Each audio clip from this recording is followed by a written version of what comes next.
It's the middle of June, and today, the Pacific Spirit Park Society Water Monitoring Team is measuring water levels in Camosun Bog.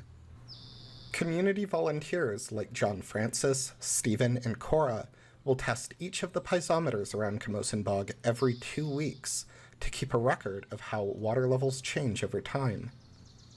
Tubing has been inserted into the bog to provide volunteers with easy access, and the piezometer is a special monitoring device that helps them to determine how much water is present.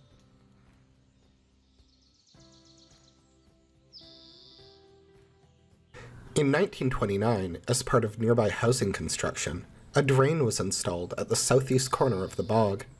This has caused water to drain out, leading to low water levels in the hot summer months.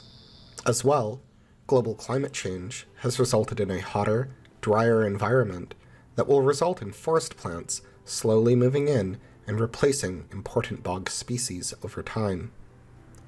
But, with community volunteers helping to track these changes in water levels, scientists working with Metro Vancouver Regional Parks are beginning to see how effective their efforts are to slow the rate of water loss in Camosun Bog.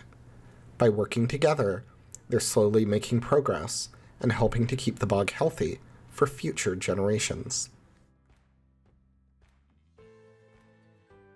Would you like to help? Ask your teacher how you can volunteer today.